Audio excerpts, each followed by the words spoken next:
Hello, good morning everyone. Job plan coaching में आपका स्वागत है। चलिए स्टार्ट करते हैं आज का करंट अफेयर। उससे पहले देखते हैं आज का मोटिवेशन लाइन। विजेता कुछ अलग नहीं करते हैं, विजेता कुछ अलग नहीं करते हैं, बल्कि वो इस दुनिया में चल रही चीज़ों को ही अलग तरीके से करते हैं।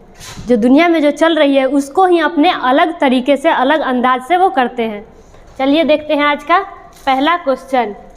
हाल ही में प्रधानमंत्री मोदी ने मई 2023 में किस राज्य में पहली वंदे भारत ट्रेन का उद्घाटन किया है? तो वो किस राज्य में किया है? तो वो उड़ीसा में किया है। किस राज्य में किया है? तो उड़ीसा में। ये जो है वंदे भारत ट्रेन है, ये कहाँ से कहाँ तक उड़ीसा में चलने वाली है? तो पुरी से हावड़ा तक ये चलने वाली है। इसका नियमित संचालन कब से होगा? तो 20 मई से इसका नियमित संचालन स्टार्ट होगा, जो कि सप्ताह के 7 दिन तक चलेगा। अच्छा, उड़ीसा की बात आई तो उड़ीसा का पुराना नाम क्या है? तो इसका पुराना नाम कलिंग है। इसका पुराना नाम क्या हो गया? तो कलिंग जो है उड़ीसा का जो पुराना नाम है। अच्छा, अगर पूछे पहला चेस जो है, पहला चेस एकेडमी कहाँ खोला गया है? तो उड़ीसा में खोला गया है, याद रखिएगा। चावल अनुसंधान जो कि कटक, ये कहाँ है? तो उड़ीसा में है। कोणार्क का सूर्य मंदिर, ये भी उड़ीसा में है। और सबसे बड़ा हीराकुंड बांध जो कि महानदी पे है, ये भी उड़ीसा में है, याद रखिएगा, ठीक है। और चलिए बढ़ते हैं अगले क्वेश्चन की ओर। नेक्स्ट क्वेश्चन हम देखते हैं। हमारा अगला क्वेश्चन है, हाल ही में कर्नाटक के नए मुख्यमंत्री के रूप में कौन शपथ लेंगे? तो कर्नाटक के नए मुख्यमंत्री के रूप में कौन शपथ लेने वाले हैं? तो वो लेंगे सिद्धारमैया। क्या? तो सिद्धारमैया जो है कर्नाटक के नए मुख्यमंत्री के रूप में शपथ लेंगे। और उप मुख्यमंत्री के रूप में कौन लेंगे? तो DK शिव कुमार। उप मुख्यमंत्री के रूप में कौन है? तो DK शिव कुमार। अच्छा, अगर पूछा जाए भारत का पहला 3D प्रिंटेड डाकघर कहाँ खोला गया है? तो वो भी कर्नाटक के बेंगलुरु में खोला गया है। डिजिटल लेन देन में भारत का जो सबसे शीर्ष स्थान पर कौन सा शहर है? तो वो कर्नाटक का बेंगलुरु ही है। और फसल बीमा जो योजना है जिसके लिए राष्ट्रीय पुरस्कार दिया गया है, वो किस राज्य को दिया गया है? तो वो कर्नाटक को दिया गया है, ये याद रखिएगा। और वर्क फ्रॉम होम ये विकल्प कहाँ पे शुरू की गई है? ये भी कर्नाटक में शुरू किया गया है, ये सब याद रखिएगा फैक्ट। चलिए बढ़ते हैं नेक्स्ट क्वेश्चन की ओर।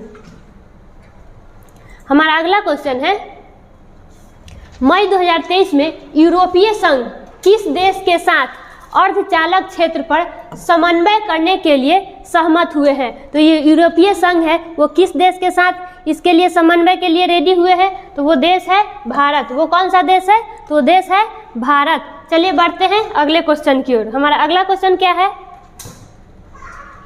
हमारा अगला क्वेश्चन है, हाल ही में किस राज्य ने अपनी तरह का पहला इंटरनल हॉस्पिटल ने दिल के कैल्सिफाइड ब्लॉकेज के लिए ऑर्बिटल एथेरेक्टोमी तकनीक से सफल एंजियोप्लास्टी की है? तो वो कौन सा राज्य है? तो वो राज्य है राजस्थान। कौन सा राज्य है? तो राजस्थान। राजस्थान की राजधानी क्या हो गई? इसकी राजधानी हो गई जयपुर। इसकी राजधानी क्या हो गई? तो जयपुर, जिसको पिंक सिटी के नाम से भी जानते हैं। जयपुर को पिंक सिटी के नाम से भी जानते हैं। अच्छा, राजस्थान की बात आई तो ये जो है क्षेत्रफल की दृष्टि से सबसे बड़ा राज्य पूछे कि कौन सा है? तो वो राजस्थान है। अच्छा, राजस्थान का जो हृदय ये किसे कहा जाता है? तो अजमेर को। राजस्थान का हृदय किसे कहा जाता है? तो अजमेर को। दिलवाड़ा का जैन मंदिर कहाँ है? जो कि माउंट आबू पे है, वो कहाँ पे है? तो राजस्थान में ही पड़ता है। प्रथम परमाणु विस्फोटक वो कहाँ पे हुआ था? तो राजस्थान के पोखरण में हुआ था, ये सब याद रखिएगा। नेशनल पार्क की बात करें तो केवलादेव, रणथंभौर, सरिस्का, ये सब नेशनल पार्क कहाँ पे है? तो ये सब राजस्थान में, ये सब याद रखिएगा फैक्ट। चलिए बढ़ते हैं अगले क्वेश्चन की ओर। हमारा अगला क्वेश्चन क्या है? हमारा अगला क्वेश्चन है, साउथ एशियन युवा टेनिस चैंपियनशिप 2023 किस स्थान पर आयोजित किया गया है? तो वो किस स्थान पे आयोजित किया गया है? तो वो किया गया है ईटानगर में। कहाँ पे किया गया है? तो ईटानगर। ईटानगर किस राज्य में पड़ता है? तो अरुणाचल प्रदेश की ये राजधानी है। किसकी राजधानी हो गई? तो अरुणाचल प्रदेश।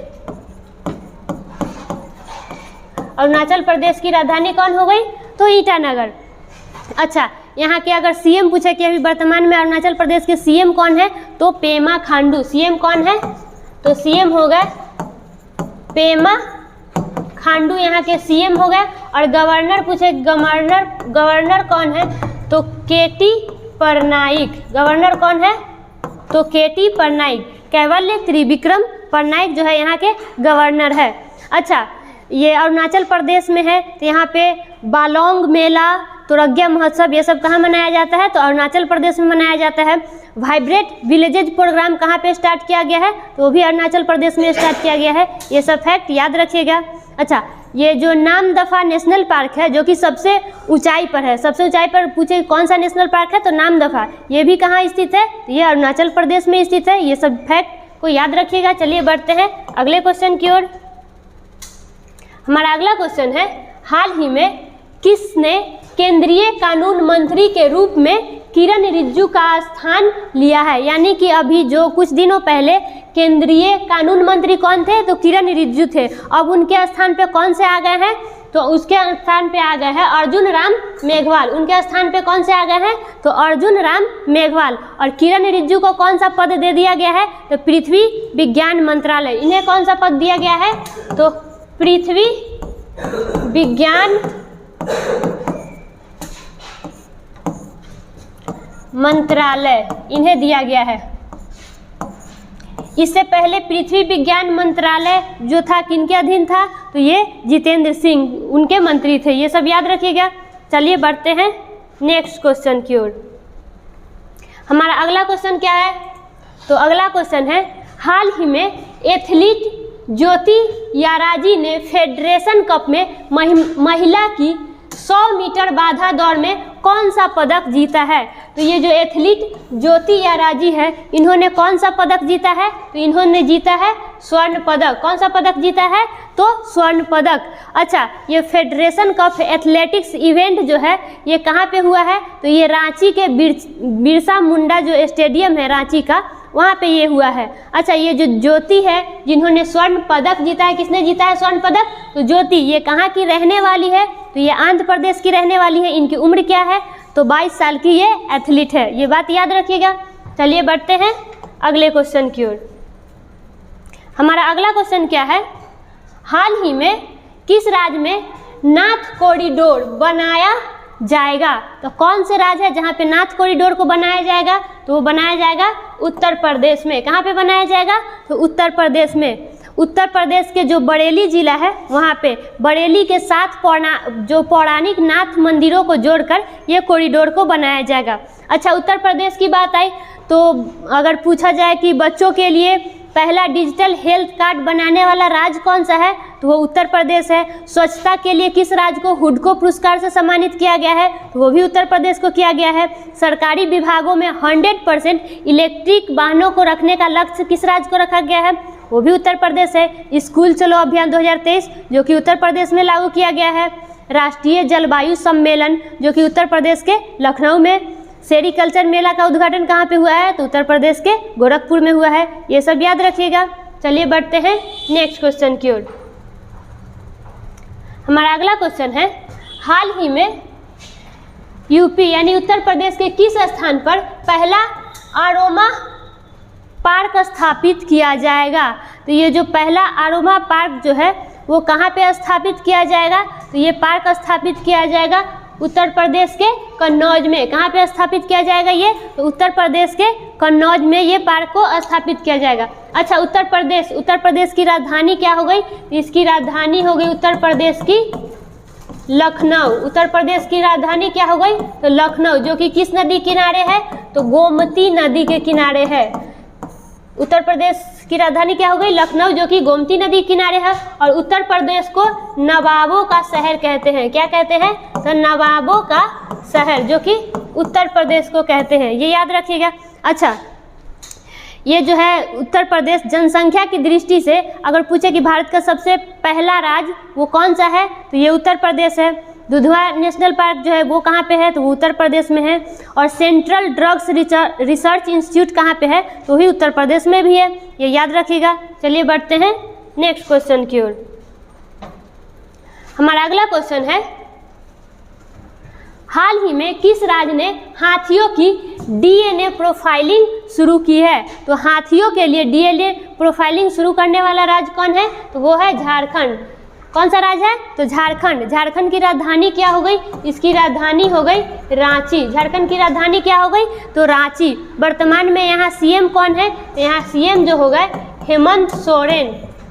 कौन है सीएम यहाँ के? तो हेमंत सोरेन जो हो गए यहाँ के सीएम हो गए। अगर गवर्नर पूछे कि गवर्नर कौन है, तो सीपी राधाकृष्णन। गवर्नर कौन है? तो सीपी राधाकृष्णन जो है रांची के झारखंड के गवर्नर हो गए। अगर यहाँ पे पूछे अगर आपसे कि सरहुल त्यौहार जो कि कहाँ पे मनाया जाता है, तो ये भी झारखंड में मनाया जाता है। कौन सा त्यौहार? सरहुल त्यौहार, ये याद रखिएगा। चलिए बढ़ते हैं अगले क्वेश्चन की ओर। हमारा अगला क्वेश्चन है, हाल ही में माई लाइफ इन डिजाइन पुस्तक का अनावरण किसने किया है? माई लाइफ इन डिजाइन पुस्तक का अनावरण करने वाले कौन है? तो वो है गौरी खान। कौन है? तो गौरी खान ने अभी माई लाइफ इन डिजाइन पुस्तक का अनावरण किया है। अच्छा, फर्स्ट ऑप्शन है हमारा M.A. हसन। इन्होंने किस पुस्तक को लॉन्च किया है? तो वो है युद्ध एवं महिलाएं। कौन सा पुस्तक है? तो युद्ध एवं महिलाएं पुस्तक के लेखक कौन है? तो M.A. हसन। देखते हैं नेक्स्ट, नंदिनी दास। ये कौन है? तो नंदिनी दास कोटिंग इंडिया। नंदिनी दास द्वारा लिखा गया पुस्तक कौन सा है? तो कोटिंग इंडिया। अच्छा, नेक्स्ट देखते हैं बानी त्रिपाठी। इनके द्वारा हाल ही में कौन सा पुस्तक लिखा गया है? तो why can't elephant be red. कौन सा इसका पुस्तक है इनका? तो why can't elephant be red इनकी पुस्तक है। तो आज के लिए इतना ही, फिर मिलते हैं नेक्स्ट वीडियो में। तब तक के लिए धन्यवाद।